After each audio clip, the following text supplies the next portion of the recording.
Hello, hello. Welcome back to Let's Talk Ray Bradbury. If you have not subscribed to our channel, please do. We are now at 1,018. We passed the 1,000 subscriber milestone a couple of weeks ago, and we are moving on towards 1,100 very, very quickly with your help. So, Let's Talk Ray Bradbury is the part of this channel where I am reviewing 100 stories by the master himself, Ray Bradbury.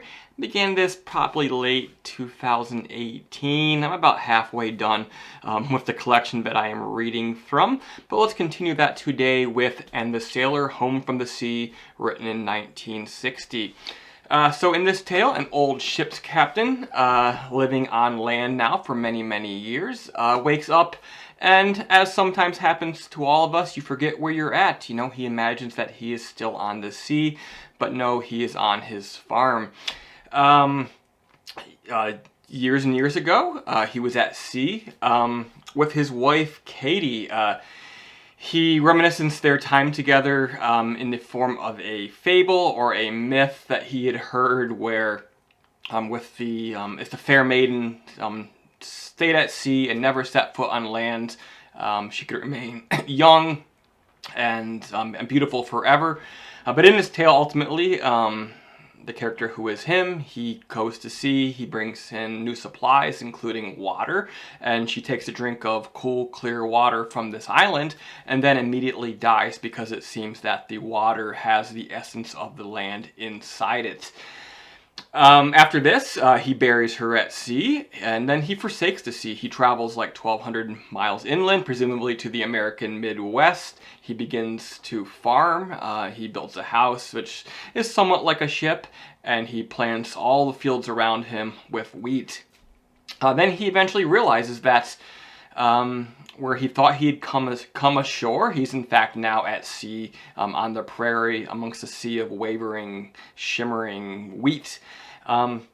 And now, in his old age, he takes a glass of cold water, where previously he had primarily been drinking coffee. He takes it, and this glass of water is his last drink of water. It has the stuff of the earth. It is the water running through the veins of the land.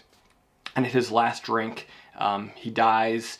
And his friend, the cook from his former ship, who still lives and works with him to this day, buries him without any grave marking, as if he were still at sea. Therefore, his wife and himself both have burials at sea. Only one is on the land, and one is at the actual sea.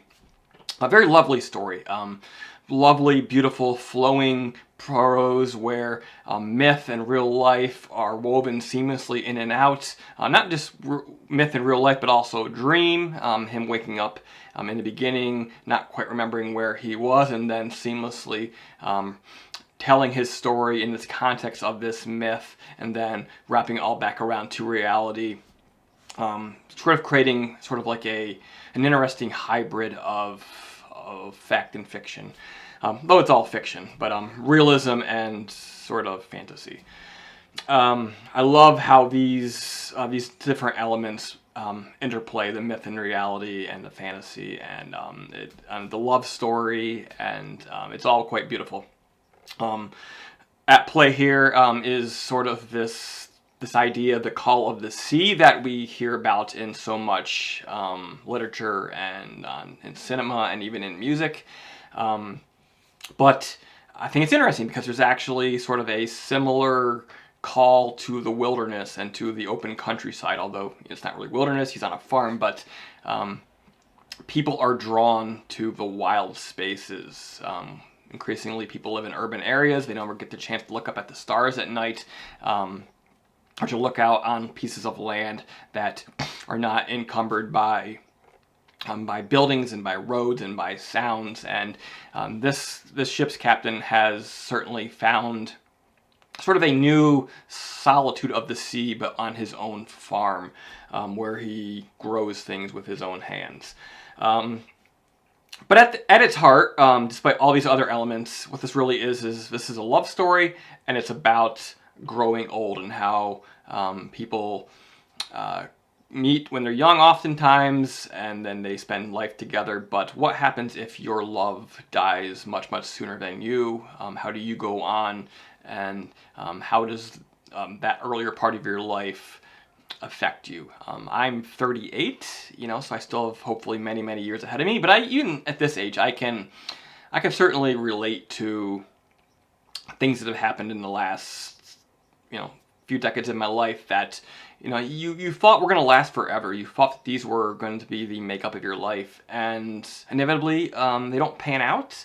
But there's still people and events and places and things that you relate to, you can constantly think about. They are how you measure your life until something new sort of comes along to fill that space.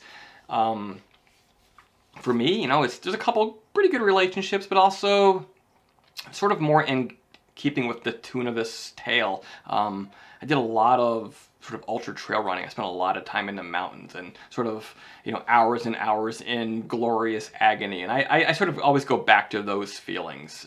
So for me, that is sort of my sea. The woods are my sea.